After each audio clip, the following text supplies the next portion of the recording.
Ya, ada kembali di Apa Kabar Indonesia Malam, pemirsa. Kita lanjutkan dialog bersama dengan Mbak Wanda Hamidah. Mbak Wanda, kalau dilihat begitu banyak begitu ya polisi yang kemudian datang ke hotel berdasarkan cerita Mbak Wanda tadi, ada nggak sih sesuatu yang mungkin mereka sampaikan kepada teman-teman dari WNI ini atau intimidasi secara langsung begitu yang dialami? Gini, ketika esok harinya kita keluar dari hotel, kita pindah ke hotel untuk makan siang di hotel yang lebih bagus dan lebih besar.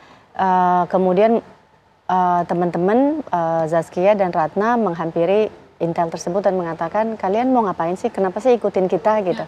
Dan ya, kita memang mengikuti kalian karena gerombolan lebih dari 5 orang ke atas harus kita, itu menurut mereka itu SOP mereka. Saya nggak yakin, saya yakinnya memang kita sudah dicurigai semenjak awal kita mendarat di Kairo.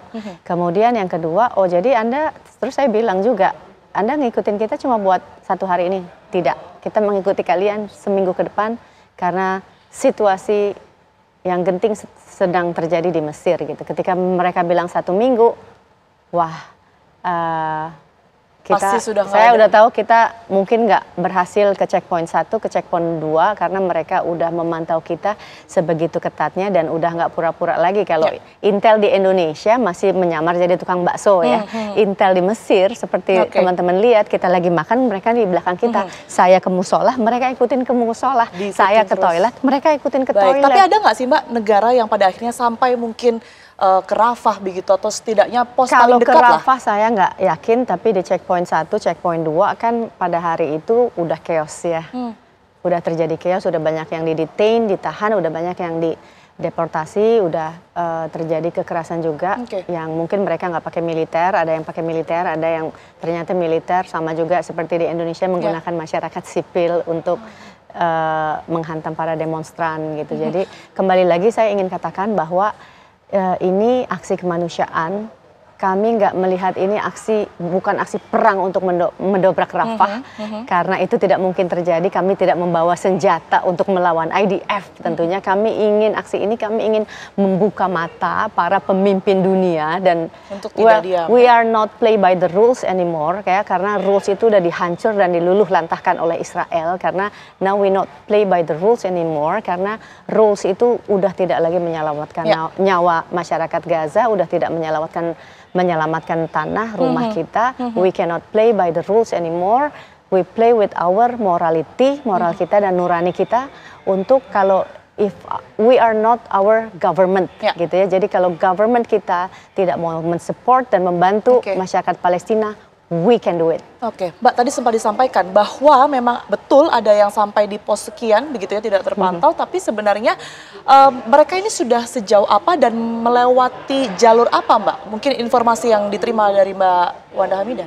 Gini, kalau kita lihat, saya juga memantau dari media sosial juga, ada yang ke checkpoint 1 udah sampai, ada yang terutama mereka para aktivis yang ada di luar Palestina yang masuk dari seperti Afrika dan lain-lain, mereka benar-benar nggak sampai, jangankan sampai ke Mesir, mereka nggak nyampe ke Mesir, mereka memang di perbatasan negaranya dan mereka bercamping di perbatasan negaranya. Harus dipahami bahwa aksi ini aksi untuk mengetuk masyarakat dunia bahwa we have to do something, we cannot, kita nggak bisa menormalisasi jutaan anak di Palestina meninggal karena kelaparan. Kita nggak bisa menormalisasi bahwa bayi-bayi Palestina lepas kepalanya dari badannya. Kita nggak bisa lagi menyaksikan itu. Kita nggak bisa menormalisasi bahwa ada seorang anak mengayuh mayit ayahnya untuk menguburkan ayahnya. We cannot normalize that anymore. Gitu. Kita nggak bisa menormalisasi. Ada seorang dokter yang kehilangan 9 anaknya dalam sekali bom di rumahnya. We cannot stop normalize that and start do something. You have to start say something. You have to start doing something to defend, untuk membela Palestina, untuk membela kemanusiaan. Apa yang terjadi di Gaza tentunya ini melukai hati kita semua begitu ya. Tidak hanya mereka yang mengalami, tapi tentu kita di sini marah luar biasa dengan apa yang kemudian dilakukan oleh Israel terhadap Gaza begitu. Setelah perjalanan panjang ini, apa yang dialami oleh Mbak Wanda di Kairo begitu ya, selangkah lagi padahal lebih dekat menuju ke Gaza, menuju ke Rafah, kemudian harus terpaksa kembali pulang. Apa yang Mbak Wanda dapatkan setidaknya untuk kemudian disampaikan kepada masyarakat atau yang disampaikan kepada pemerintah dari perjalanan tersebut? Oke, yang saya hikmahnya kalau buat saya kemerdekaan itu mahal. Karena di Mesir kami tidak bisa menggunakan kifayah kami. Sama sekali tidak bisa Kami atribut tidak bisa mengibarkan Palestina? bendera Palestina dan bendera Amerika berkibar di sana. Jadi sebetulnya kalau ditanya kemerdekaan itu mahal, dan sebetulnya kemerdekaan itu saya tidak merasakan kemerdekaan itu di Palestina. Dan dan yang menakutkan sebetulnya bukan tentara dan intel-intel di Mesir atau polisi di Mesir atau IDF yang menakutkan, yang lebih menakutkan saya kalau aksi diamnya warga ketika melihat dan menormalisasikan pembunuhan dan pembantaian yang terjadi di Palestina. Kalau kita melihat kepala anak dipenggal, itu hati kita nggak sedih, nggak marah, itu bahaya.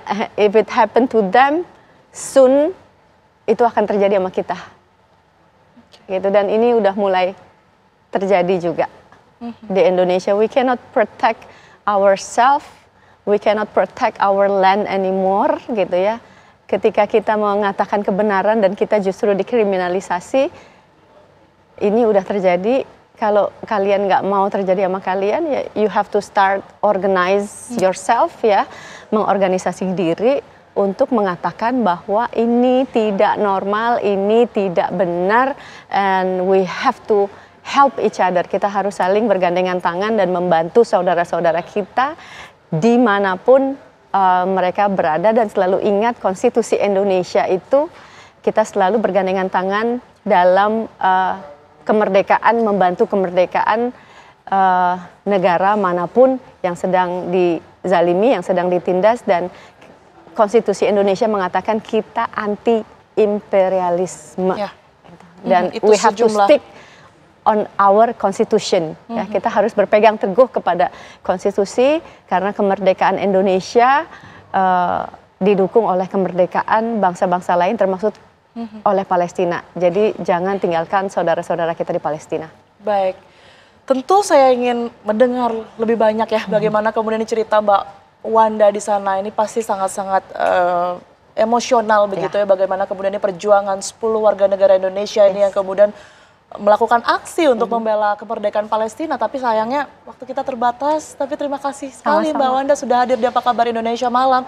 Tentu kita harapkan baik Mbak Wanda maupun juga kita semua ini tidak berhenti ya untuk terus memperjuangkan kemerdekaan Palestina ke depannya. Until Palestine is free. Ya, oke. Terima kasih banyak Mbak Wanda, sehat selalu. Thank you for having me. Terima kasih. Mbak. Dan